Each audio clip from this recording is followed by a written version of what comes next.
Sean todos bienvenidos. Reciban un cordial saludo. En esta ocasión compartiremos el tema Entre huacas, incas y alianzas. El descubrimiento de la gran riqueza de Potosí. Bien. Vamos a empezar hablando del santuario de Porco. Este es un santuario muy importante para varias naciones de la región de Charcas. Y bueno, habría que decir que en ella, en Porco, es decir, en la misma montaña donde se encuentra este importante santuario, se explota plata y cuando los incas conquistan la región, esta mina es entregada en señal de sumisión a su autoridad y también para que las naciones de la región sean consideradas como soldados del Inca, lo que les daba un estatus mayor que otros pueblos que no tenían ese nivel.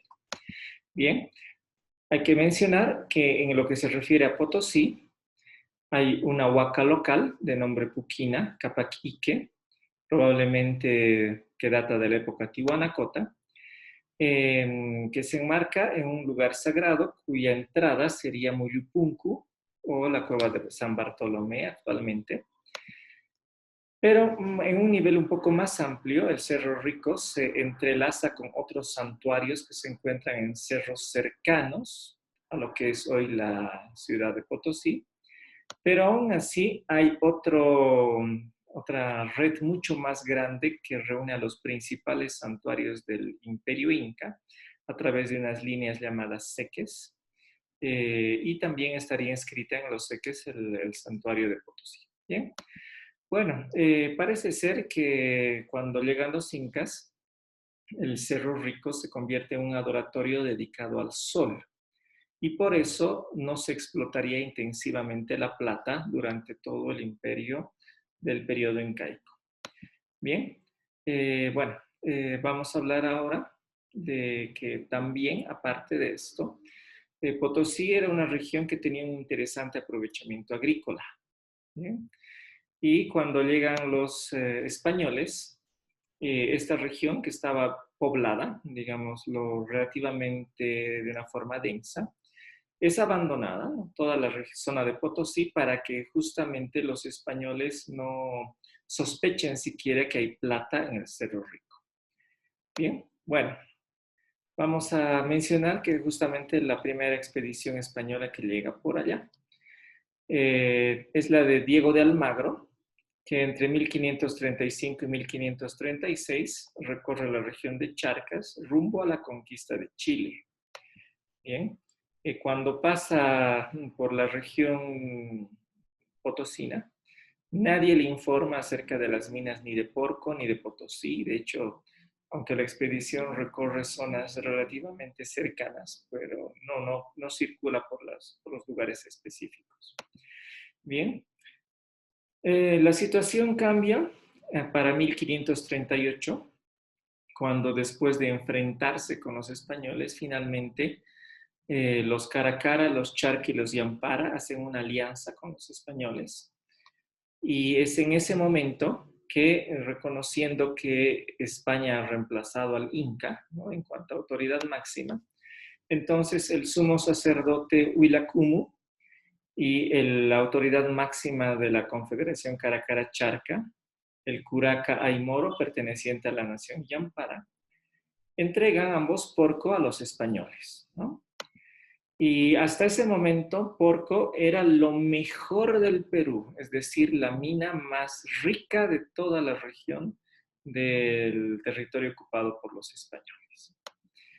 De hecho, el marqués Francisco Pizarro, la máxima autoridad, y sus hermanos Gonzalo y Hernando van a hacerse otorgar minas en Porco, ¿no?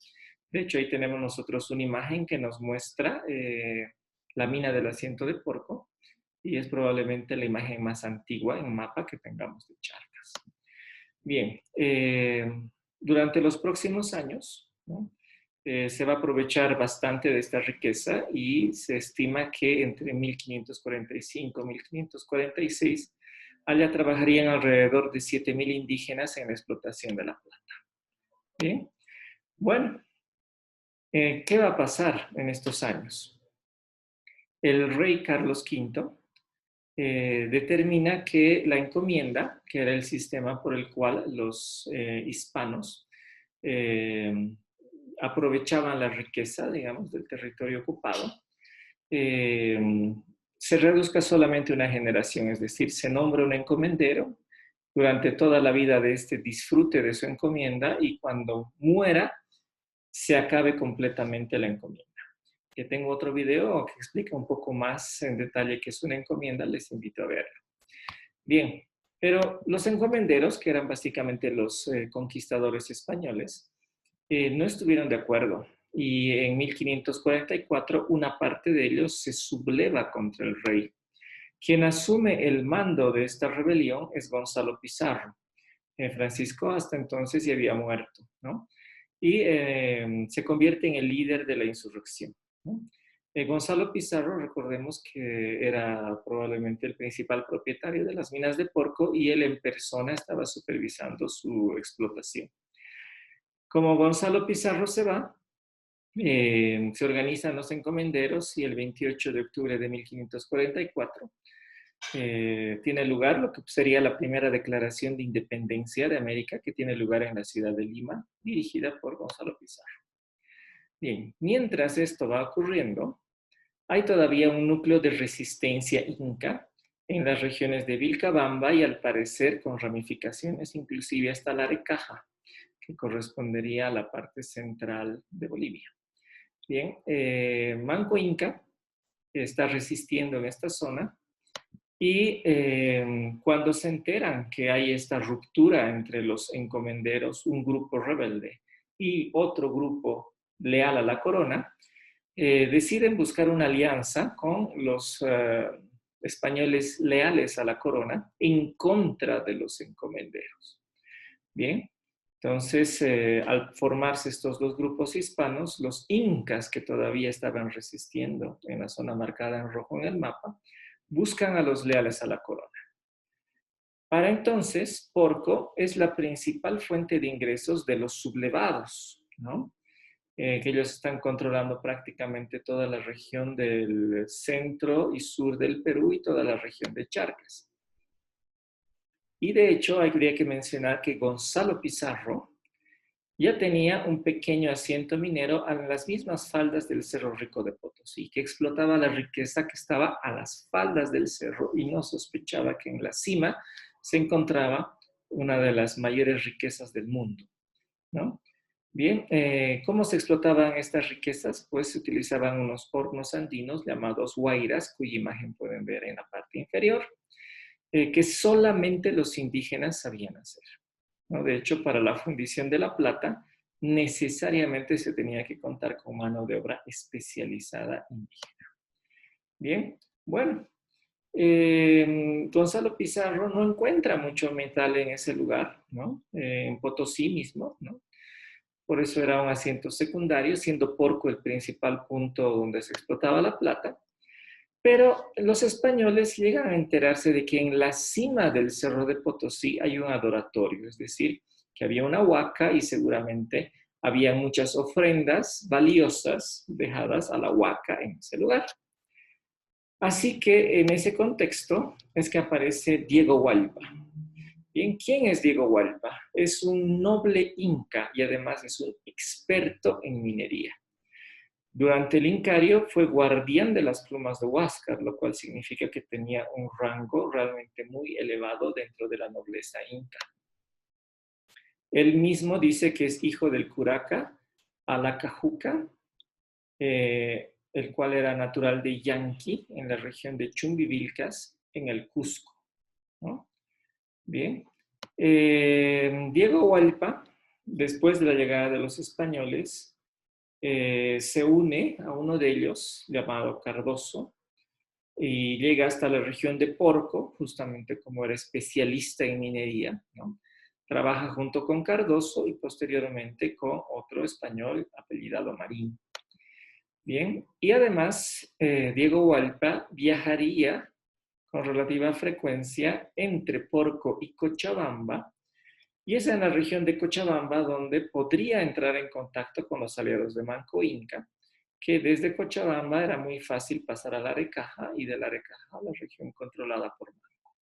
Bien, bueno, entonces en abril de 1545, o tal vez más antes, calculo que tal vez a inicios de ese año, Diego Hualpa llega a Potosí con 4 hispanos, ¿no? 4 hispanos que pertenecen a un grupo, ¿no? Que está dirigido por Diego Centeno, que es entonces uno de los vecinos de la ciudad de La Plata, ¿no? Bien, también va junto con Diego Hualpa y estos 4 hispanos, otro indígena también llamado Hualpa, se piensa que podría ser Juan Hualpa, ¿no? Que también era especialista en minería y probablemente pariente cercano de Diego. Bien, Diego y Juan Hualpa suben a la cima del Cerro Rico justamente a buscar las cosas de valor, mientras los españoles se quedan en la parte de abajo, ¿no? Diego Hualpa bueno, encuentra, ¿no? Algunos objetos de valor que manda junto con Juan abajo, donde están esperando los españoles, y él se queda explorando un poco la cima del cerro y cae en un lugar donde está justamente la veta rica del Cerro de Potosí, ¿no? Es un hallazgo fortuito.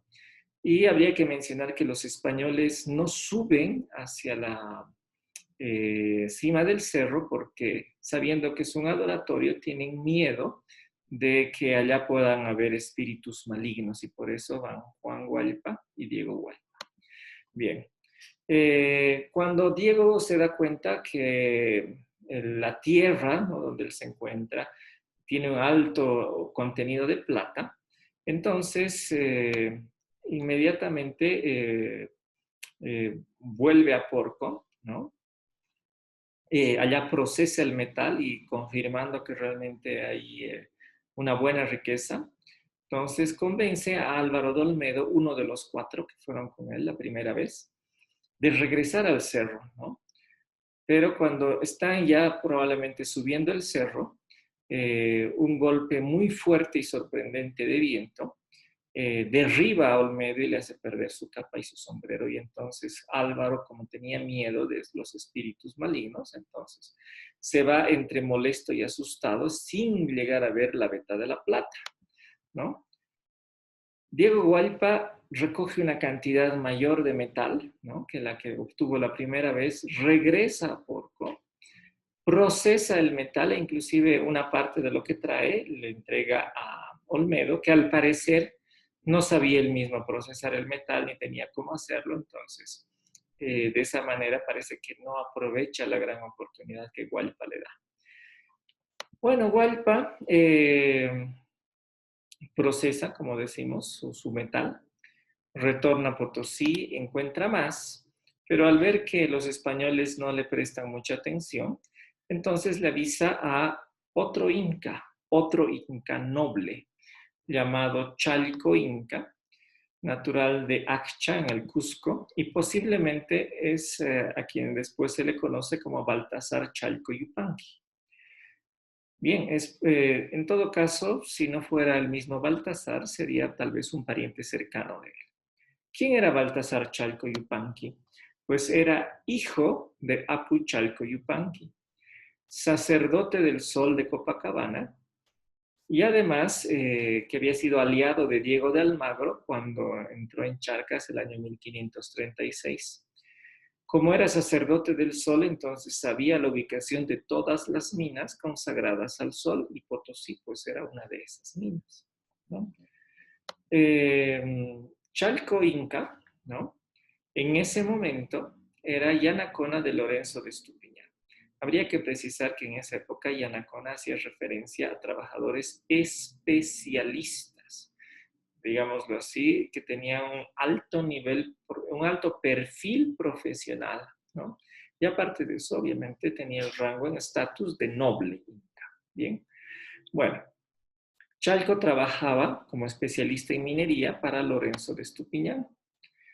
Y habría que precisar que en este momento Diego Hualpa y Chalco Inca, ambos están respaldando los intereses de Manco Inca. Es decir, Manco Inca está buscando realizar una alianza con los leales a la corona para derrotar a los encomenderos, pero obviamente el apoyo inca tenía que ser negociado con ventajas para el grupo de la nobleza inca, ¿no?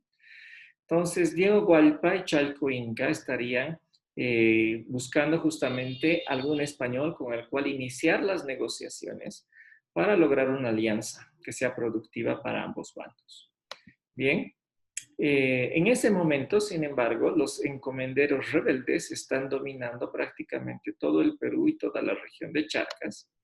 Y de hecho, la autoridad colocada por los rebeldes en la ciudad de La Plata, Francisco de Almendras, está gobernando, digamos así, con mano dura, pero justamente por el exceso de mano dura se enemista con Diego Centeno y con otras personas de la ciudad de La Plata. Bien, es probablemente en ese momento que los incas buscan contactar a Centeno y a su grupo, a estos descontentos, para generar una contrarrevolución en Charcas, ¿no? Y obviamente ahí lo principal que quieren ofrecer es la riqueza de Potosí, ¿no? Es decir, les vamos a avisar donde hay una mina muy rica de plata, pero a cambio queremos algo, ¿no? Probablemente, como digo, es alguna prerrogativa muy importante para la nobleza inca. Y en este caso, Diego Gualpa y Chalco Inca serían los portavoces de esta demanda. Bien, justamente es muy probable que Chalco Inca esté negociando con Juan de Villarroel, haya empezado a avisarle, darle noticias, diciéndole que hay un cerro donde hay una mina muy importante, igual o mejor que Porco, ¿no? Pero que quiere a cambio, ¿no? que se forje una alianza. ¿Y por qué se escogería Juan de Villarroel? Porque al parecer Juan de Villarroel trataba muy bien a los indígenas, a los yanaconas especialistas como los que estamos mencionando, los sentaba a su propia mesa, comían lo mismo que él, al parecer los trataba con muchos respetos y se iban de su trabajo, o sea, si renunciaban, por decirlo así, no hacían ningún problema. Entonces, por esa empatía, entonces deciden buscarlo a Juan de Villarroel.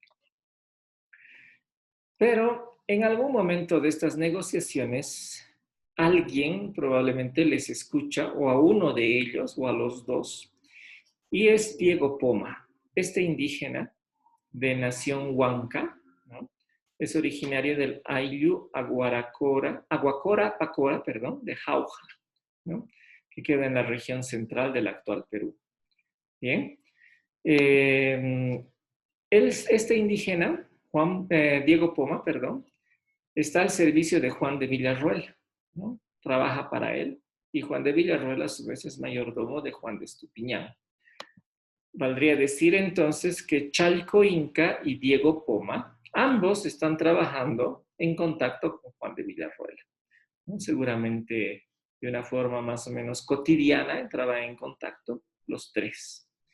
Bien, Diego Poma se entera, ¿no?, de que hay una mina importante y seguramente ata cabos sueltos se da cuenta que eh, eh,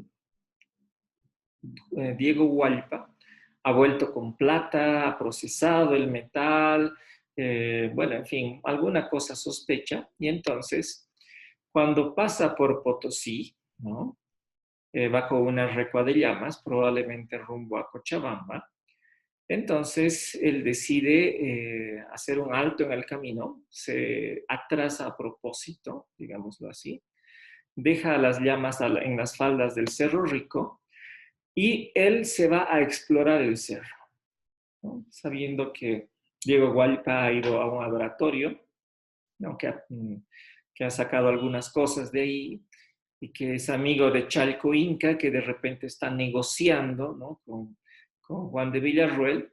Entonces explora, ¿no? ¿Y cómo lo hace, no? Recoge una cantidad de paja, y este es el testimonio casi textual, ¿no? Quebrando ramas de unos árboles pequeños prende fuego a una región, me imagino, bastante grande del cerro, porque como no tenía mucho tiempo, entonces su estrategia era prender fuego y tratar de encontrar hilos de plata en la superficie después, ¿no? Bien, comprenderemos que si es que hubiera sido un simple pastor que de casualidad se encuentra con las vetas de plata, pues primero no había ninguna razón para subir hasta la cima del cerro con una recua de llamas cuando el camino no pasa por ahí. Segundo, en la cima del cerro se sabe que había un lugar donde vivían pumas, ¿no? Entonces llevar las llamas junto a los pumas era un poco inteligente. Y en realidad lo que hace él es ir a tratar de encontrar lo más rápido que pueda esas minas, ¿no? Y comprobar si es que existen o no existen, perdón, esas vetas de plata. Bien, de esta manera Diego Poma, descubre la llamada veta de centeno, ¿no? Que es diferente de la primera veta encontrada por Diego Hualpa, ¿no? En rojo está marcada la veta encontrada originalmente por Diego Hualpa y en amarillo la veta que encuentra, en este caso, Poma. Bien, lo que hace Poma es aprovechar el metal para él solo, ¿no? No le avisa a nadie y él empieza a sacar el metal y llevárselo para su propio beneficio. Como se da cuenta que hay mucho, ¿no? Entonces ya no ve necesidad de seguir trabajando con Villarroel, así que se dedica a la jarana, digámoslo así, hace muchas fiestas, se aparta de los españoles, empieza a agasajar mucho a los indígenas, ¿no? Tiene fiestas constantes, empieza a comer prácticamente banquetes a diario, ¿no?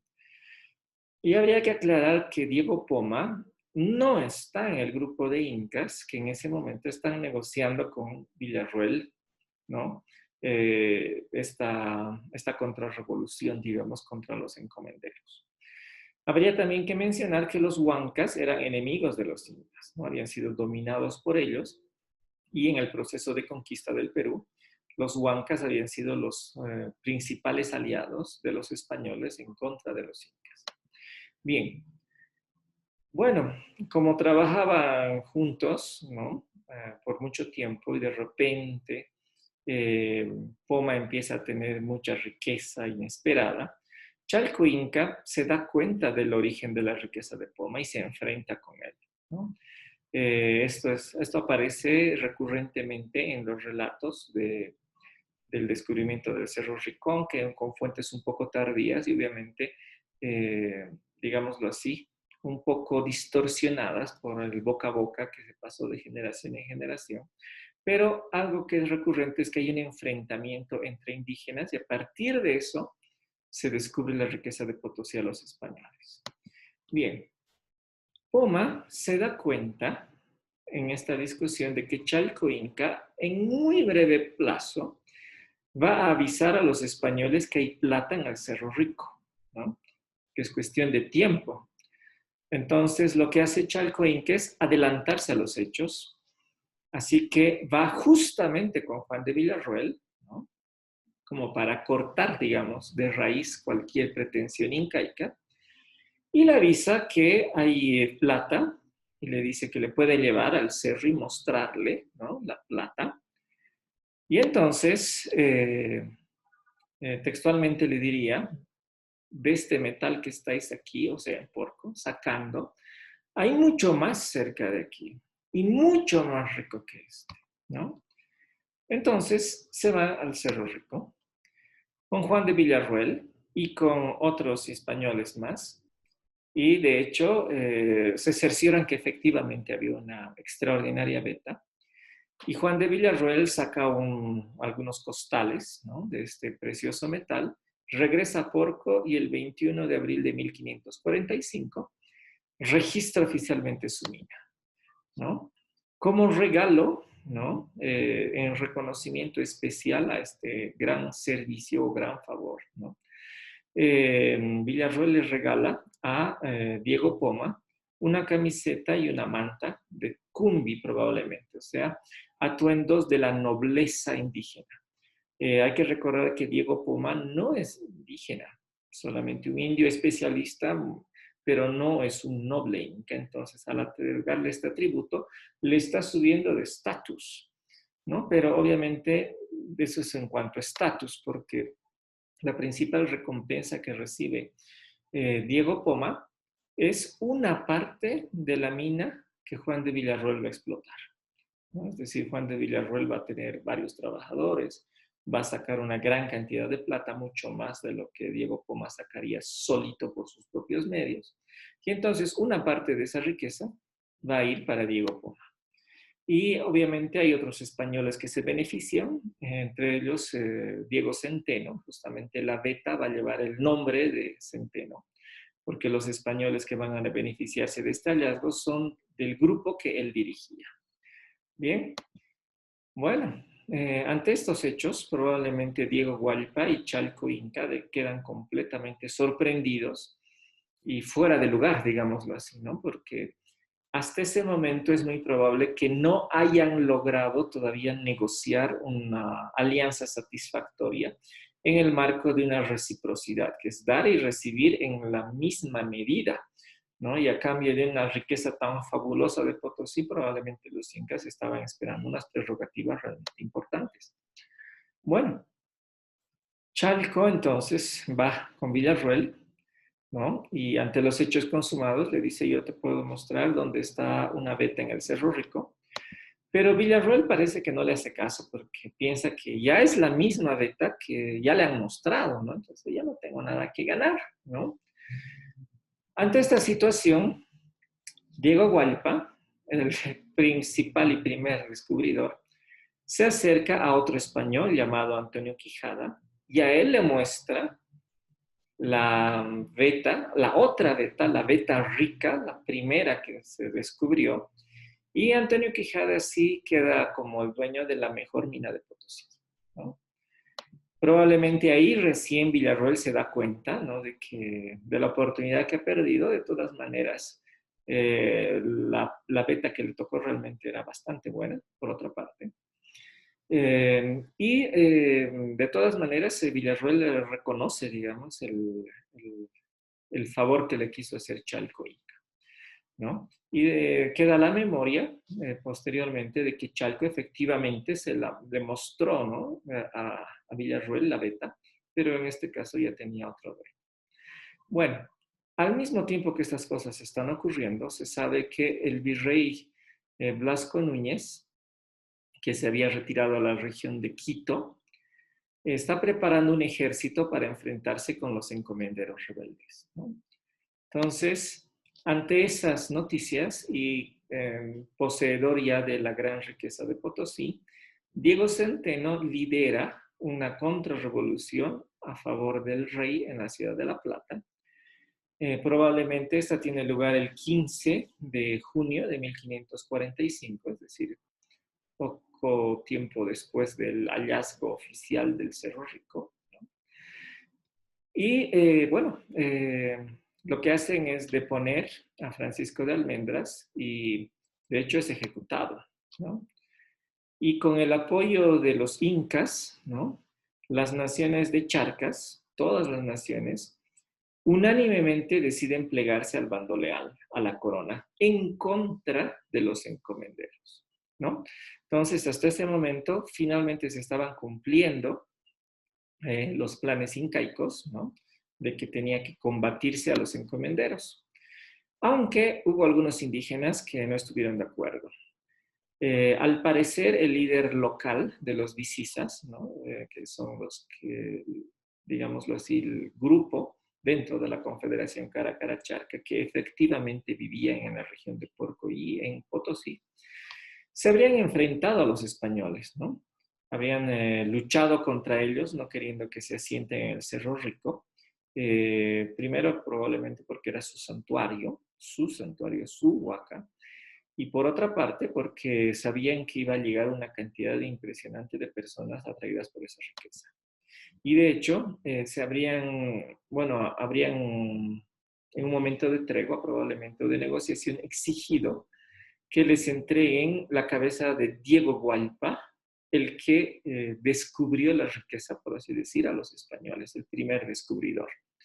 Bien, bueno, sin embargo, eso fue por un corto tiempo y prácticamente a partir de entonces, más bien por la alianza con los incas, con los leales, la mayor parte de las naciones de Charcas apoya decididamente al bando de los españoles que ya está explotando el Cerro Rico. Bien, poco después se van descubriendo otras vetas más. Juan Sánchez descubre la veta del estaño y un joven de 16 años, Rodrigo de Benavente, descubre la veta de Mendieta, ¿no? Entonces, con eso ya se tenían varias vetas en explotación en el Cerro Rico de Potosí. Bien, sin embargo, a mediados de 1546, los rebeldes recuperan el control de Charcas. De hecho, Diego Centeno prácticamente queda sin ejército y él mismo tiene que esconderse un año entero en una cueva, ¿no? Protegido justamente por los indígenas para que no caer prisionero de los rebeldes. Y los rebeldes aprovechan su dominio militar para ellos beneficiarse de la gran riqueza de Potosí hasta que finalmente son derrotados en abril de 1548. De hecho, Gonzalo Pizarro, el líder de los rebeldes, es ejecutado luego de esta derrota definitiva. Bien, durante estos prácticamente 2 años en los cuales los rebeldes tuvieron el control del Cerro Rico, las naciones indígenas de Charcas mantuvieron su hostilidad, ¿no?, hacia los encomenderos. Entonces, los incas y las naciones de Charcas cumplieron su parte del trato, ¿no? Y podríamos decir ya para cerrar que, bueno, los incas obtuvieron un éxito muy importante a nivel táctico. Ellos querían que se abra un frente contrarrevolucionario para debilitar a los encomenderos en Charcas, ¿no? Y lo lograron, efectivamente funcionó ese grupo rebelde, que aunque fue finalmente derrotado, pero amenazó seriamente la posición de los encomenderos y podría inclusive haber llegado a tener éxito, ¿no? Sin embargo, a un nivel estratégico, fue un gran fracaso porque el avisar a los españoles la existencia de la enorme riqueza de Potosí tenía que ser compensada con un superdón, digámoslo así, para los nobles incas, ¿no?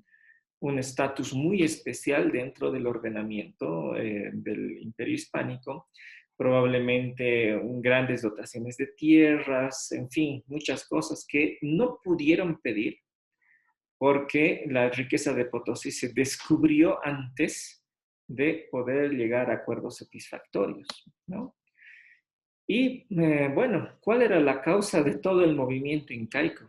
El movimiento era porque se eliminen las encomiendas, como había dicho el rey, que ya no haya más encomenderos, que, digámoslo, eran los que cobraban el tributo a los indígenas y una parte de ese tributo iba como impuesto al rey, pero ellos, los encomenderos, se quedaban con la mayor parte del tributo. Entonces, probablemente lo que los incas querían básicamente era la eliminación de ese tributo a cambio de la gran riqueza de Potosí. Pero la encomienda no desapareció, ¿no? Y una vez derrotados los rebeldes, se distribuyeron nuevas encomiendas y estas encomiendas ya no iban a ser indefinidas, pero tampoco por una generación. Se definió que iban a durar 3 generaciones. 3 generaciones. Y podríamos decir que esto permitió que básicamente hasta el año 1600 durasen todavía las encomiendas, ¿no? Duraron más o menos unos 50 años después del hallazgo del Cerro Rico. Bien, veamos ahora qué obtuvieron los principales protagonistas de nuestra historia. Diego Hualpa, en su lecho de muerte a fines de 1572, pide un reconocimiento oficial, ¿no? Y se le otorga en 1578 a sus descendientes, se les otorga el mismo rango, el mismo estatus que tenían los caciques aymaras de la región de Charcas, es decir, el rango de nobles incas de primer nivel que podían llevar sus insignias de autoridad y prácticamente estar en la punta de la pirámide social de ese entonces, ¿no? Que en este caso sería un nivel realmente excepcional en cuanto a estatus, ¿no? Bien, por otra parte, Diego Poma, ¿no?, recibe como premio 2 varas, es decir, la extensión de 2 varas, en la mina que explotaba Juan de Villarroel. Y de hecho, cuando Villarroel deja Potosí el año 1550, como se aleja, deja por escrito, ¿no? En un documento la propiedad que estaba otorgando a Diego Poma. Y ya más adelante, ¿no? En 1577, 5 hijos de Poma siguen poseyendo esta valiosa mina. O sea que podríamos decir que en cuanto a beneficio económico, Diego Poma y su familia obtuvieron mucho beneficio económico del aviso que dieron a los hispanos. Bueno, pero lo fundamental es lo siguiente. Aparece la gran ciudad de Potosí, que se va a convertir en una urbe espectacular. Desde mi punto de vista, la mejor ciudad del mundo de su época, ¿no? Con un esplendor impresionante del que hablaremos en próximos videos. Además, indígenas y españoles, durante la primera etapa de producción de la plata, se benefician por igual, porque solamente los indígenas sabían fundir adecuadamente el mineral. Así que hubo un enriquecimiento parejo entre hispanos y españoles en estos primeros años de Potosí. Y hay que decir que el mayor impacto es que Potosí transformó al mundo, porque hizo que gente que muy rara vez tenía acceso a dinero pudiera tenerlo de forma cotidiana. Esa transformación ha sido muy intensa y muy cambiante, y podríamos decir que si el dinero llegó al bolsillo de una enorme cantidad de personas a lo largo del planeta mismo, fue gracias a la enorme producción de plata que se produjo en Potosí, que permitió que el dinero se volviera algo cotidiano y real para una cantidad inmensa de personas. Bien, bueno, les agradezco mucho su atención. Les invito a ver los próximos videos donde desarrollaremos más aspectos de Potosí en la época hispánica. Muchas gracias por su atención. Los invito a visitar mi portal académico con varios trabajos ya publicados cuya dirección aparece a pie de pantalla.